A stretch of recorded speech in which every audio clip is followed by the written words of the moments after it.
It's 2035. The last USPS mail carrier clocks out for good. Rural towns are ghosted by delivery trucks. In your mailbox, it's a $19.99 a month add-on to your X subscription. How do we lose an institution that's been around since Ben Franklin? Buckle up, because here's a crash course. Act 1, the financial train wreck. The USPS is drowning in red ink. First class mail is tanked, down over 50% since 2000. Because shocker, no one's licking stamps for emails.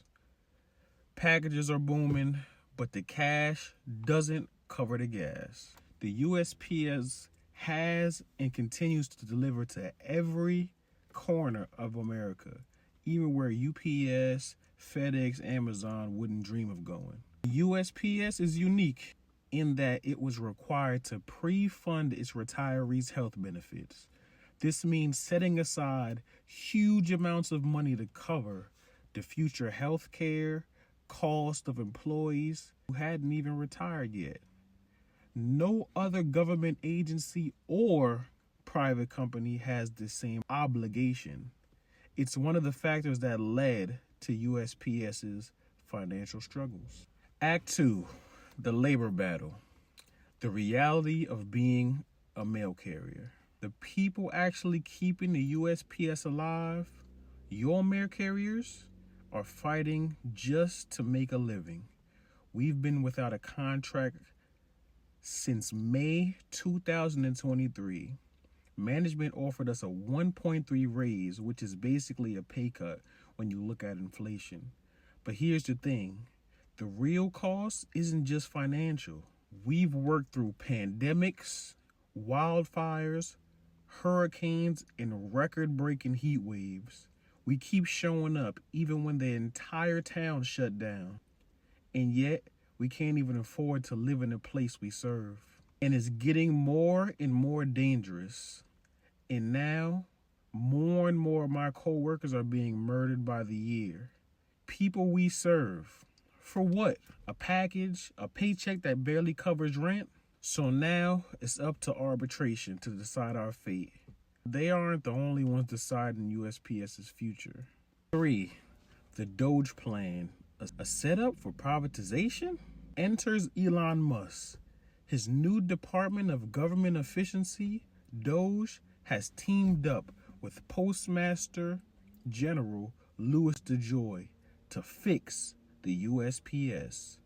But let's be real. This isn't about saving the Postal Service. It's about stripping it down until there's nothing left to save. First, you gut the workforce, cut jobs, close facilities, streamline routes. Then when the service gets worse, you point to the USPS and say, see, government-run mail just doesn't work. I'm sure there's plenty private companies just waiting in the wing, eager to swoop in and cherry-pick the most profitable routes, while leaving rural towns and working-class neighborhoods with nothing.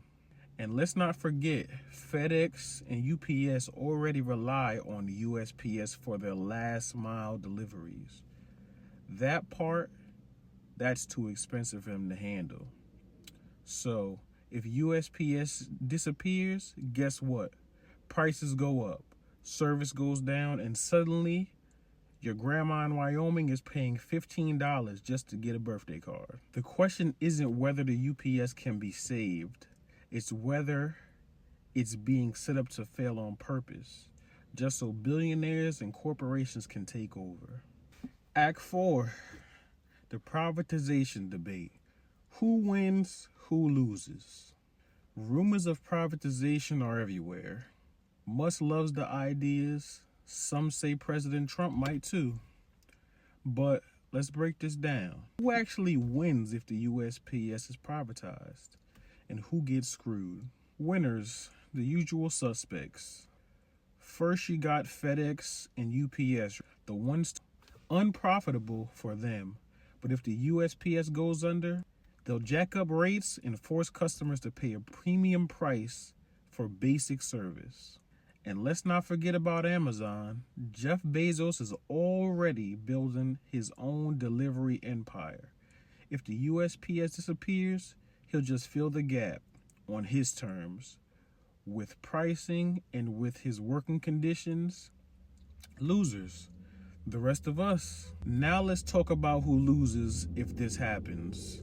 Rural America, screwed. USPS is the only service legally required to deliver everywhere, even if it's not profitable.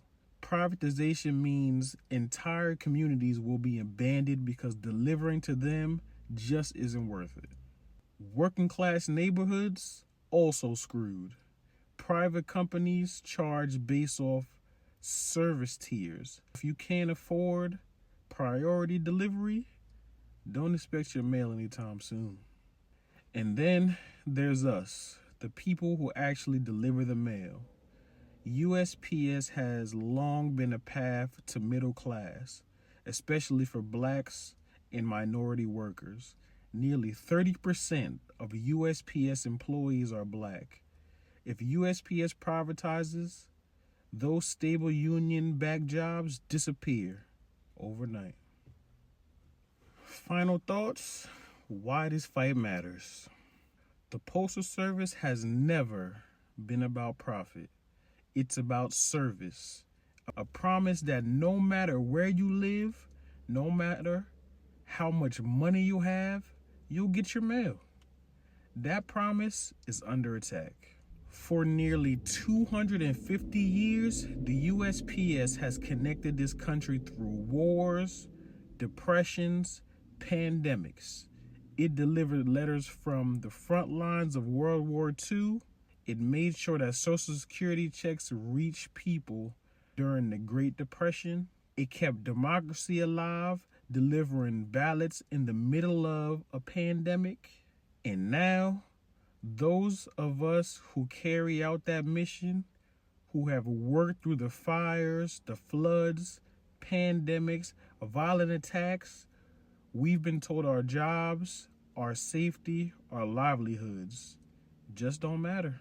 Some of my coworkers have been attacked on the job. Some have been murdered by the very public they serve. And while we put our lives on the line to keep this country running, the people in charge are busy trying to cut costs, cut jobs, and sell us off to the highest bidder. If they win, if they strip the Postal Service down until there's nothing left, who suffers? Not the billionaires, not the politicians, it's us. The workers, the elderly waiting for their medicine, the rural families who have no other option, the democracy that relies on the mail system that serves everyone, not just those who can afford it. The question isn't, will the USPS survive? It's what kind of country do we want to live in? One where public service still means something, or one where everything, even mail, is just another product to be sold to the highest bidder. But hey, a lot of this is over my tax bracket, so just some things I thought to BOD.